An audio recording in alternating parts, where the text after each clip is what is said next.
Oh my God. I just got in and I am ready. Yes. Bartholomew, let's go places. The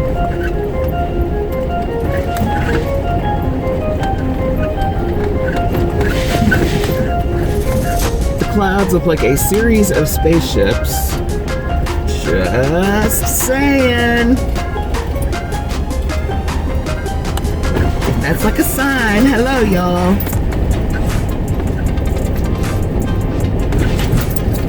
Hey, it's me, Gillian, Stargate Adventure. Welcome to the channel. This is the second video. I'm going to share with you our second official trip, which was October 22nd. And it just so happened to coincide with the first anniversary for me of off-roading. I am not unfamiliar to vehicles and driving and precision. I'm a certified precision driving instructor, and I've been that for more than 20 years now. But off-roading is new. It's a year old for me. And thanks to 4x4training.com, I am pretty damn good off-road. So you know how when you do something, sometimes you gotta like do it in order to figure out what it is. So I realized that Stargate Adventure is a retreat. And when you book time, you're booking time on a retreat. And a retreat is basically getting away, pulling back from your regular day-to-day stuff, any of the stresses, anything that's bringing you down, anything that you want to retreat from, you're retreating from. And so there's no, with this one, it's an off-road retreat. So we're like driving through the wilderness and stuff and using nature as a healing tool at every minute, with every breath, with every visual that you see, everywhere you look. I mean, the air is clear. The blues and the greens are bright. And then there's other colors too, as you'll see. But it's just so healing for you. There's so much more I could say, but basically in short, when we do the meditations in the evening, one of the main things is to create a love vortex. A vortex of love within the whole group, so that energetically we are shining and vibrating at such a high level. And we are then able to each individually take that love energy, and this is the purest, most authentic of love energies, and see it as a mass of energy and project it out to wherever we have each individually pre-decided that we were going to send love healing energy. Could be a part of the world, could be Washington, D.C., could be, a neighbor in your neighborhood, could be in your family, could be, a person, a place, a situation that needs healing and love. And we aim it there with the knowledge that when we project out this healing love that is coming from a source that is so, I keep wanting to lisp. That is so funny.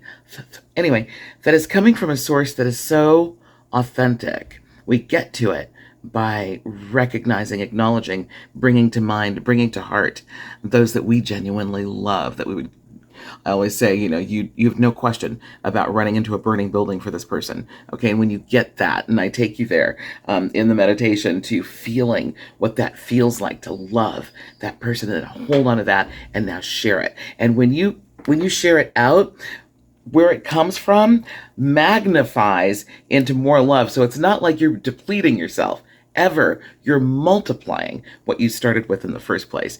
So that is awesome. And then, when we do the multiples of days, we've done this on night one, and we've done other stuff too, meditations and whatnot, but it creates, this vortex doesn't dissolve and go away. It travels with us the next day. And it grows and is bigger and bigger, so that by the time you get to the end, and depending on how many days you do, the more you're going to get. The ultimate is really a 3-day or 3-night retreat. And that's what I really feel. But most people don't have that. And a lot of folks just have the, Saturday, Sunday. And if you got Saturday, Sunday, it's one night. So it's a 1-night retreat. But we do an amazing job with that. And you get kind of an introduction to it. I'm going to talk about that later. But there's notices from the week before you start, 7 days before, you get a text message every morning that is just a brief reminder or something to enhance the trip that you're going to have. And just a reminder that you're going to do this. And if you're facing a hard time at work, it's like, you know what, don't worry about it. Dig in, do your job, knowing that in just 4 days from now, 3 days from now, 2 days from now, you're going to be journeying with Stargate Adventure. That's a huge thing. Meeting Junior was a huge thing. Junior was probably the first. He wasn't first. I've gone through so many mechanics who were flakes, unfortunately. But he was the first unflaked one. And, there have been a couple others on the website, and I've gotten rid of their pictures. But Junior stayed on there the whole time. And he was just honest with me. I can't right now, but I want to. And this is the thing. Here's what I have to contribute to you. And I really did not get the magnitude of what he was saying. I really didn't. He impressed me so much on this trip. Oh my God, from the first moment I found him in Jawbone Canyon. So I have finally arrived. I just pulled off the 14 freeway and I'm looking for Junior, and I haven't met him yet, so extra special. But I believe that he is down here some a ways. I had showed him where folks pull their trailers up and stuff. So let me head on down and see if I can find him. The sun is so setting. Talk about the nick of time. Holy smokes. And then we're going to go camp over by the Blue Mountain. Awesome. I just spotted him.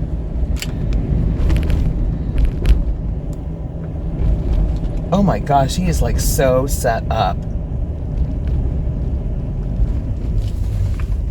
Look at his cute little Willy. How adorable is that? Oh my God. So cute.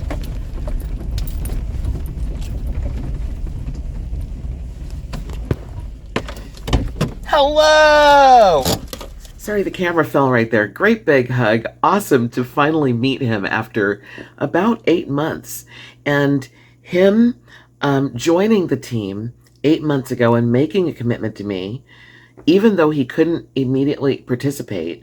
And then summer happened, and I just refused to go to the desert during the summer. I'm sure you understand. I know there are people who brave that, but I'm just not that girl. I'm just not. That's just not me. So I take those months off, and now we're in October, and he was ready, and he's there. But back 8 months ago, when I was just, the thought about Stargate Adventure was brand spanking new, like an infant, he made his commitment to this mission, and that helped me feel like I had a team. And that was an injection, of life into the dream and being able to see what it is that I have, been working to create. And, so it was just super duper important to meet him, of all people. We would check in with each other on occasion via text and the occasional phone call and stuff. And I know he explained his stuff to me, but I didn't really get it. There was this box truck. And then there was this cute Willy when I had seen the Willy before. I'd seen photos of the Willy, that's even on the website. But up close, I just kept, and the light being on it, I kept feeling like I was on a movie set for MASH, Oh my God, so adorable. But anyway, then there's this truck, and there's this woman, Heidi. Heidi is his assistant. And oh my God, what a badass chick. I mean, I think she's like 21, 22 or something, but clearly, in another incarnation, she had a handle on mechanics and construction and stuff like that, machinery. She's excellent with this stuff, and she is an apprentice to Junior. And so they are doing this together. Like, he's bringing her along with, which kind of has to, because he brings this box truck. And in this box truck, which is very nondescript on the outside, on the inside is everything you could ever possibly need. It's like, I don't want to give a name, but like one of those stores you'd go to get a part for your car. It's like that, except it's Junior's, and it's right there in the desert. And it's not like it's a store. It's not a store. It's just that anything he would need. Sometimes they want hoses, right. All kinds of vacuum lines, gas lines, because you never know what you run into. Radiator moment, radiator hose, right. That you can, take out. Oh my gosh. So, this is just, the goodie bag for as far as the hoses and stuff like that. But like I said, it's fun to come out here, have a great time. Right. But it's also fun to know that if something happens, that you pretty much got everything covered. Yeah. Oh my gosh. Oh, absolutely. Wow, that's way super important to have this together. And I know that a lot of people, worry, like, what ifs, right? Or what messed them up about being in the wilderness, and then they just don't do it. But this is a big what if, and it's handled. The last car is the mechanic, and the first car is me. Trust me with my maps. Oh yes, okay, we're gonna see some of that. But first, let's just finish up headquarters for the evening. Heidi never stopped moving. Oh my God, never stopped moving.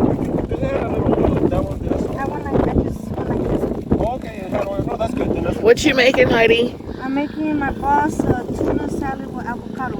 Wow. Onion and jalapenos. Yes.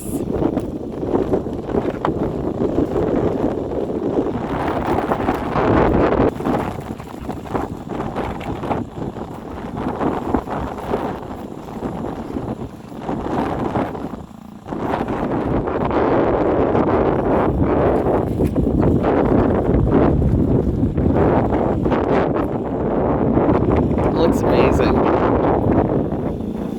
So you do eat fish? Yeah, every once in a while. Okay. Salmon and tuna. Gotcha. But otherwise no meat for you?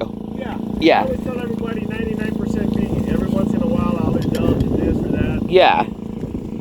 Yeah, generally speaking, yeah. Yeah. Awesome.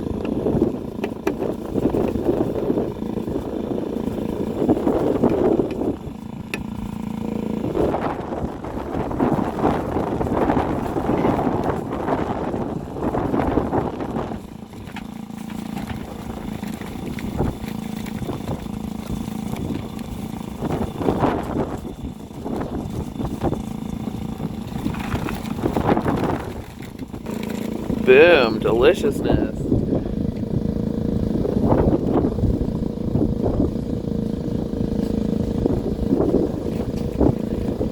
Well, you're making me hungry. I'm gonna go make a sandwich. Like I said, they had everything. I drank coffee. I drank too much coffee, so that night I didn't sleep very well. And then in the morning, Junior and I went over to Jawbone Station, the parking lot there, where we met August and his partner, Layla.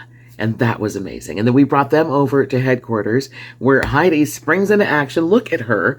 She's on this bench here. She's checking oil and water and, all the fluids and stuff in your vehicle. And she was airing down tires and airing up tires. At the end, she was the airing up person. And I wasn't ready for that because I'm all, self-sufficient. I can air down my own tires and air them back up with my own compressor and stuff. Their compressor is much faster than my compressor.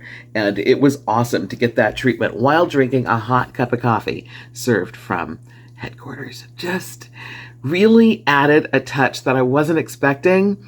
And I'm just ecstatic to have Junior as part of the Stargate Adventure family.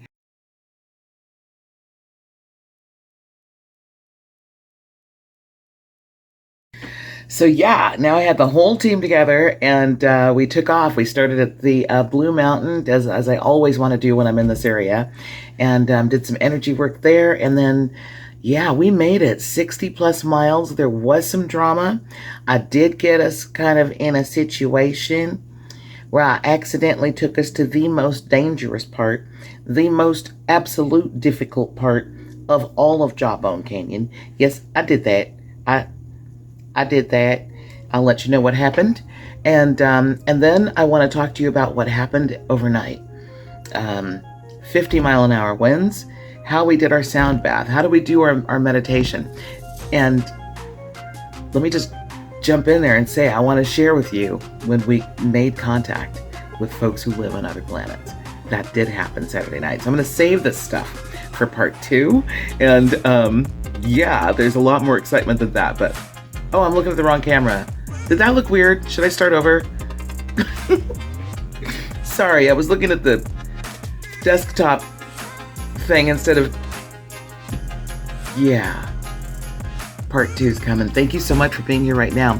Please click the like button. That helps this circulate on the YouTube thing. And subscribe so that you can know when I do these, you know, and I'm planning to do a lot of them here on Stargate Adventure, but mostly right now just sharing with you how we're pulling it together and making it actually happen.